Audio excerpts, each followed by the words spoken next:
Olá, olá, graça e a paz de Cristo para todos. Estamos aqui nesse cenário lindo, maravilhoso, apenas 3 minutos da minha casa. E Deus me trouxe aqui hoje para poder a gente refletir um pouco mais sobre a palavra de Deus. Ontem eu falei sobre o tema espera. E hoje, dentro desse tema, eu quero continuar, essa reflexão e dar também um pequeno testemunho da minha vida. Então vamos começar aqui no livro de Gênesis, que fala sobre a história de um rapaz, de um jovem chamado José. Eu quero falar ali mais no finalzinho do verso 39, que começa a relatar a história de José quando ele é expulso da casa de Potifar e lançado no cárcere, sendo acusado de estupro, de ter estuprado a mulher de Potifar. E a palavra de Deus diz que ele foi lançado ao cárcere e a palavra de Deus diz que Deus era com ele. E Deus colocou sob seus cuidados todos os presos daquele lugar. E José, imediatamente, ele passa a cuidar daqueles presos. Vendo a necessidade, o sofrimento daquelas pessoas, mal cuidado, um lugar difícil, imagina, um lugar difícil de se viver dentro da prisão. Ainda mais naquela época. Sofrimento, dor, sujeira, má alimentação, confusões, brigas e tantas coisas aconteciam naquele lugar. Mas José cuidou de tudo. José fez com que a vida daquelas pessoas fosse melhor naquele lugar, amenizou o sofrimento e a dor daquelas pessoas, e em contrapartida também amenizou a sua dor, o seu sofrimento, a sua angústia de estar preso naquele lugar, porque ele também estava preso naquele lugar. Ele não era especial, ele estava também preso naquele lugar. E ele estava ajudando a si próprio, nem sabia. E a palavra de Deus diz que, depois do capítulo 40, do verso 1 em diante, a palavra de Deus diz que o copeiro-chefe e o padeiro-chefe teve um problema com o faraó. E o faraó se irritou, se indignou muito com aqueles dois e lançou eles no cárcere sob os cuidados do comandante-chefe. E esse, por sua vez, colocou esses dois homens aos cuidados de José. Agora José não cuidava de simples presos, agora José cuidava de dois homens que vinham de dentro do palácio e que tinham um certo grau de confiança com o faraó, senão eles não eram chefes lá dentro. Concorda? Então José, certa feita, a palavra de Deus diz que ele ia passando e viu, olhou para aqueles homens e viu aqueles homens estavam com o semblante caído, tristes, abatido. A palavra de Deus diz semblante turbado. E José se aproxima daqueles homens e pergunta o que está acontecendo. E por sua vez aqueles homens imediatamente dizem: olha, tivemos um sonho assim, assim, assim, e estamos abatidos, agoniados, porque não sabemos o significado desse sonho.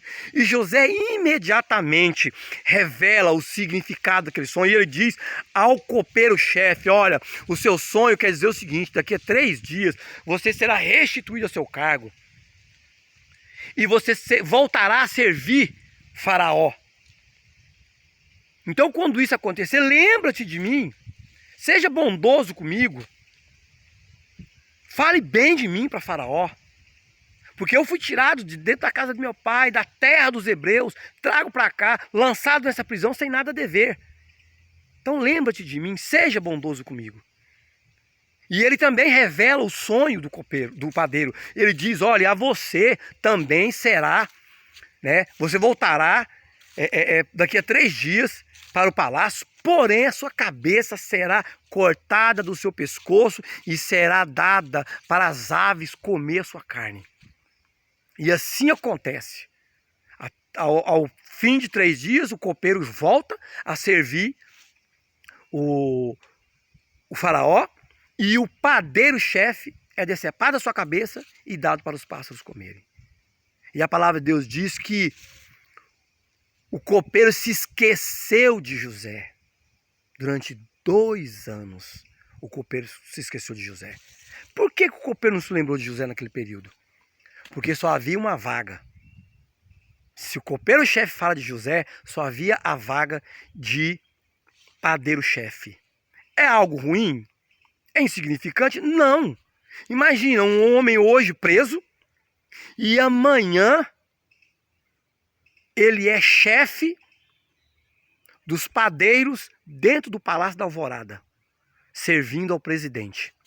Imagina. É algo grande. Porém, Deus tinha algo muito maior para José. E a palavra de Deus diz que passaram-se 2 anos. 2 anos que aquele homem esquecera de José ali, naquele cárcere. Aí vem a grande questão.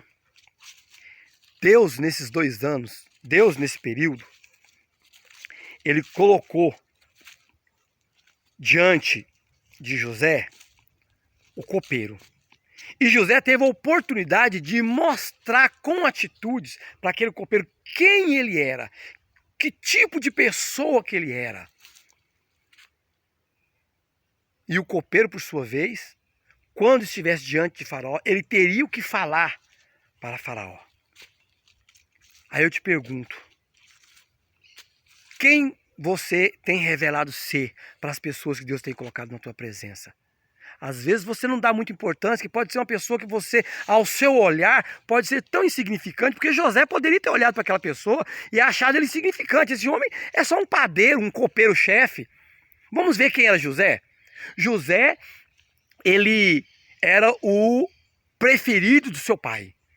Numa casa de 11 irmãos, porque o 12º não havia nascido ainda, que era Benjamim. Numa casa de 11 irmãos, ele era um dos mais novos. Ele era o mais novo, né? O 11º. Ou seja, ele não era o primogênito. Ele não era aquele que ia ser destinado todos os bens do pai.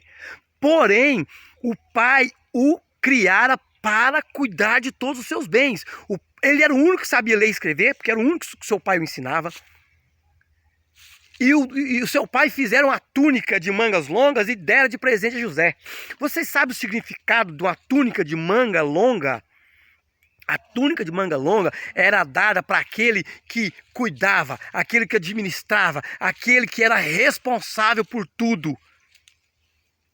E a túnica de manga curta era dada aos trabalhadores. E os seus irmãos todos tinham uma túnica de manga curta. Então, José ele poderia olhar para aquele homem e dizer: você é insignificante, eu vim de um berço de ouro, eu fui treinado pelo meu pai, eu sei ler, sei escrever, eu sou um homem que usava túnica de manga longa para administrar tudo que meu pai tinha, agora eu vou cuidar de você? Se você está aí com seu sonho, isso é problema seu. Mas José não fez isso. José se comportou diante daquele homem como um homem de Deus e mostrou para aquele homem quem ele era. Quem você está mostrando ser para as pessoas que Deus tem colocado no seu caminho? Porque veja bem, meus queridos, eu trabalhei quase 11 anos no hospital chamado Hospital HUB, Hospital Universitário de Brasília. E ali junto com um homem que Deus colocou no meu caminho, que tem um laço de parentesco comigo, meu cunhado, José Ney, um homem de Deus.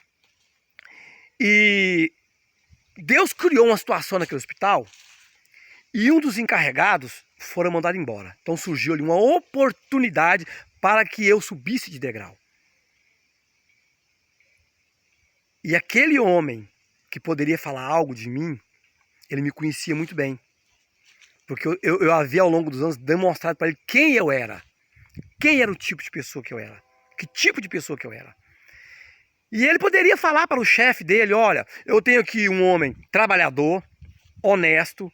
Eu tenho aqui um homem que conhece a área e que pode resolver os problemas. Por quê? Porque ele me conhecia muito bem. Mas ele me conhecia tão bem que ele também sabia que eu era um homem explosivo.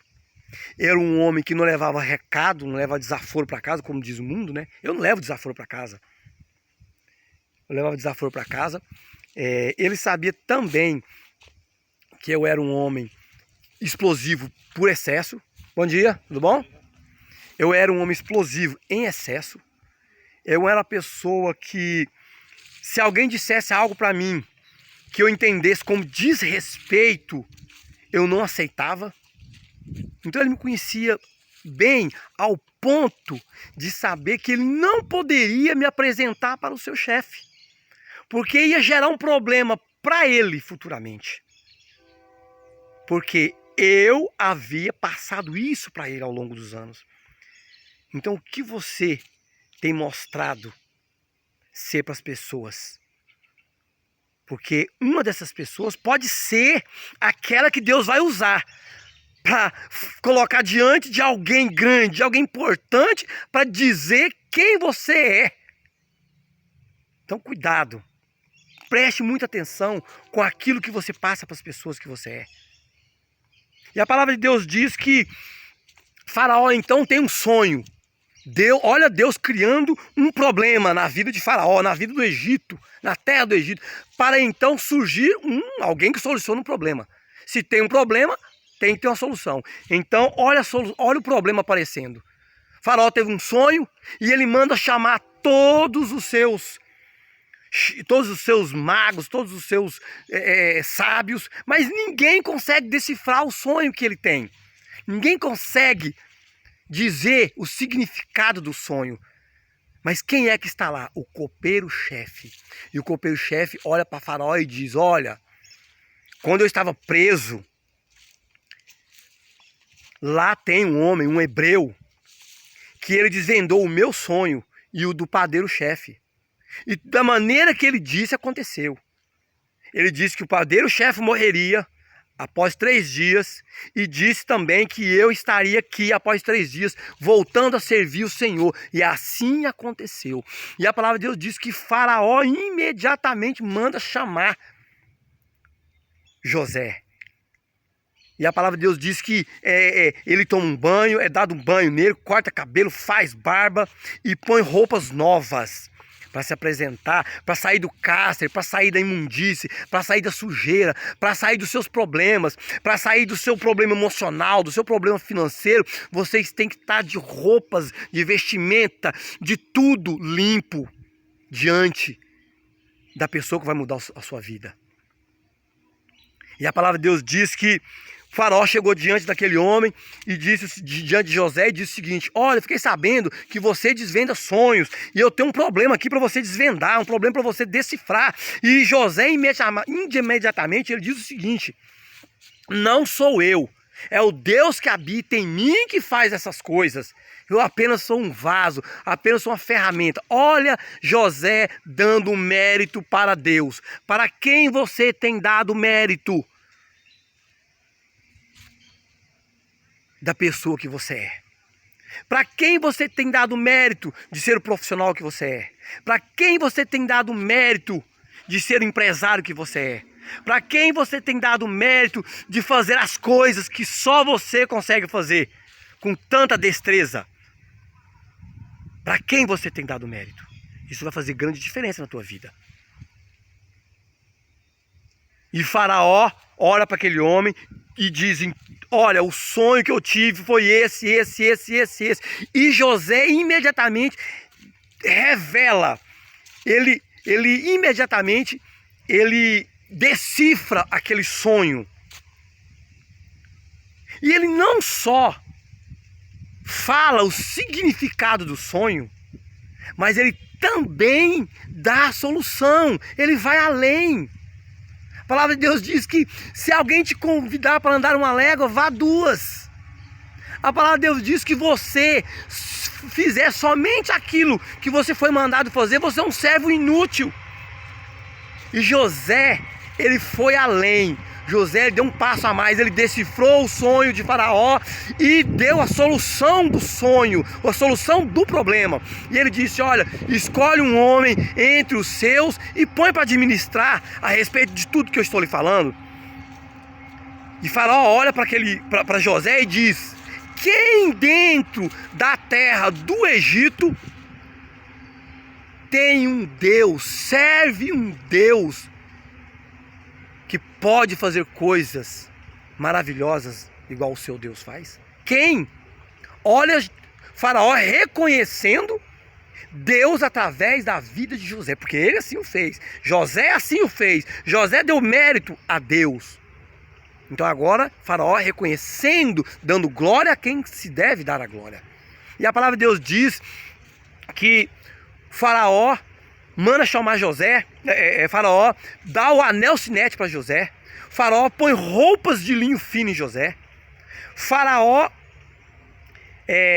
põe um cordão de ouro no pescoço de José, Faraó pega o seu segundo carro e dá para José andar. Faraó tinha 2 carros e o segundo ele dá a José. E Faraó diz mais, Faraó diz o seguinte: olha, na terra do Egito, ninguém, nem eu serei maior que você, porque ninguém fará algo sem que você ordene, faça isso ou faça aquilo.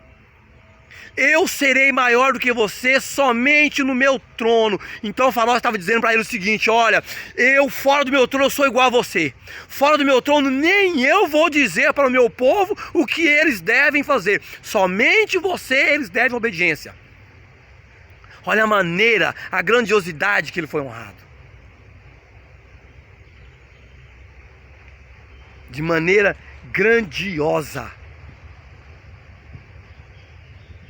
Eu precisei de passar mais alguns anos no meu cárcere, na minha prisão, porque Deus precisou de me moldar, porque aquilo que eu tinha mostrado para as pessoas quem eu era, não serve para Deus, não serve para que alguém possa falar algo de mim e essa pessoa que me ouvir poder me levar a grandes lugares. Então eu precisei de ficar mais alguns anos sendo moldado. Pense bem no que você está fazendo. Pare e reflita. Quem você está dizendo para as pessoas que você é? O que as pessoas vão dizer a seu respeito quando Deus colocar essas pessoas diante de alguém que pode mudar a tua trajetória, que pode mudar a tua vida? O que essas pessoas vão dizer de você? Se você ainda não mudou de atitude, mude. Passe a ter atitudes das quais as pessoas vão olhar e dizer: este homem serve para resolver esse problema. Eu hoje posso dizer que me encontro nessa situação, porque Deus me mudou, me moldou, me transformou, eu me permiti ser transformado por Deus. E hoje Deus já colocou alguém na minha vida, no meu caminho, mais uma pessoa no meu caminho. Deus é misericordioso. E essa pessoa, no momento certo, no momento exato, vai ser colocada diante de alguém. E ele vai ter boas coisas para falar a meu respeito. Ele vai dizer: olha, você pode colocar este homem aqui porque eu garanto. Você pode colocar este homem aqui porque ele é digno, ele é decente, ele é honroso. E ele jamais vai me envergonhar. Isso está prestes a acontecer. E quando acontecer, eu vou testemunhar aqui para vocês. Então, meus queridos, pare e pense. Reflita. Quem é você? Quem você está sendo no seu momento de espera? O que você está fazendo para as pessoas que Deus põe no teu caminho? Quem você está demonstrando ser para essas pessoas? Você tem se condoído do problema delas? Você tem sido solução para o problema delas?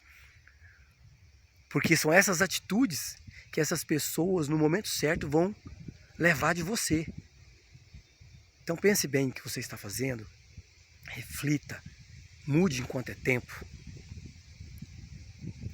Não permaneça mais no cárcere.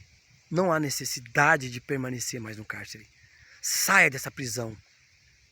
Saia dessa prisão com atitudes de homens decentes, de homens de Deus, de bons homens. A mensagem hoje é essa, meu querido. Um beijo no coração, um abraço para todos, amo vocês e até a próxima.